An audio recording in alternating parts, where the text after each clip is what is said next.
আসসালামু আলাইকুম ও রহমতুল্লাহ। আপনার চোখের পাওয়ার কি দিন দিন কমে যাচ্ছে? মোবাইল স্ক্রিনে তাকিয়ে থাকতে গিয়ে কি চোখ ক্লান্ত হয়ে আসে? জীবনকে আরো উজ্জ্বল ও ঝকঝকে ভাবে দেখতে চান?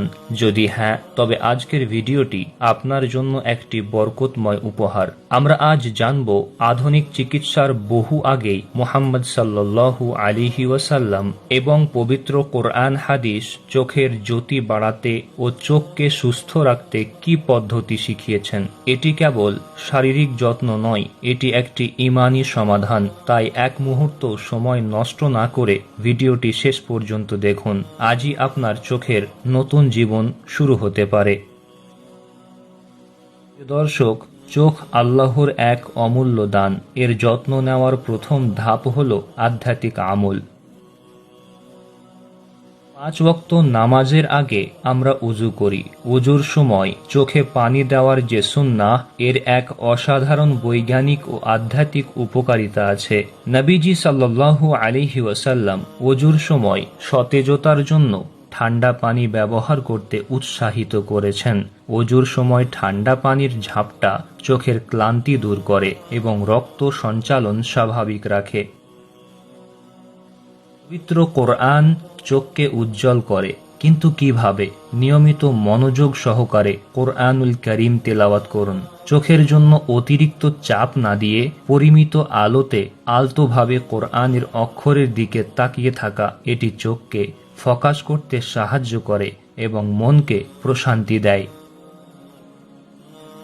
ইসলামে আরোগ্যের জন্য দোয়ার চেয়ে বড় ঔষধ নেই। নবীজি সাল্লাল্লাহু আলাইহি ওয়াসাল্লাম বিভিন্ন পরিস্থিতিতে আল্লাহর কাছে চোখ সুস্থ রাখার দোয়া করতেন।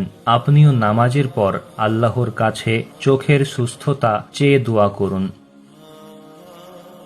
এবার আসি সরাসরি নবীজি সাল্লাল্লাহু আলাইহি ওয়াসাল্লামের চিকিৎসা পদ্ধতিতে, যা চোখের জ্যোতি বাড়াতে খুবই কার্যকরী। চোখের জ্যোতি বৃদ্ধির জন্য ইচমিদ সুরমা নবীজি সাল্লাল্লাহু আলাইহি ওয়াসাল্লামের অন্যতম প্রিয় আমল ছিল। নবীজি সাল্লাল্লাহু আলাইহি ওয়াসাল্লাম ঘুমোতে যাওয়ার আগে ইচমিদ সুরমা ব্যবহার করতেন। তিনি ডান চোখে 3 বার এবং বাম চোখে 2 বার সুরমা লাগাতে বলতেন। আধুনিক গবেষণাতেও দেখা যায় ইচমিদ সুরমা চোখের সংক্রমণ দূর করে, অশ্রুনালীর ময়লা পরিষ্কার করে এবং চোখের রক্তনালীকে সতেজ করে, যা দৃষ্টিশক্তি উন্নত করতে সাহায্য করে। নবীজি সাল্লাল্লাহু আলাইহি ওয়াসাল্লাম যে খাবারগুলো খেতেন, সেগুলোর অনেক উপাদান চোখের স্বাস্থ্যের জন্য উপকারী। খেজুরে প্রচুর পরিমাণে ভিটামিন এ এবং অ্যান্টিঅক্সিডেন্ট আছে, যা চোখের রেটিনাকে সুরক্ষিত রাখে। মধু এক প্রাকৃতিক আরোগ্যকারী। সামান্য মধু পান করা বা চোখে লাগানোর ফলে চোখের ভেতরের দূষণ দূর হয়। পবিত্র কোরআনে বরকতময় বৃক্ষ বলা হয়েছে। জাইতুন তেলে ভিটামিন ই ও অ্যান্টিঅক্সিডেন্ট থাকে, যা দৃষ্টিশক্তির অবনতি রোধে সাহায্য করে। খাদ্যে নিয়মিত এটি ব্যবহার করুন। নবীজি সাল্লাল্লাহু আলাইহি ওয়াসাল্লাম মিষ্টি কুমড়া খেতে পছন্দ করতেন। এটি ভিটা ক্যারোটিন সমৃদ্ধ, যা চোখের স্বাস্থ্য ভালো রাখে। নবীজি সাল্লাল্লাহু আলাইহি ওয়াসাল্লাম রাতে প্রদীপ বা তেল ব্যবহারের মাধ্যমে পরিমিত আলোতে কাজ করতেন। অতিরিক্ত উজ্জ্বল বা একেবারে কম আলোতে কাজ করা থেকে বিরত থাকুন।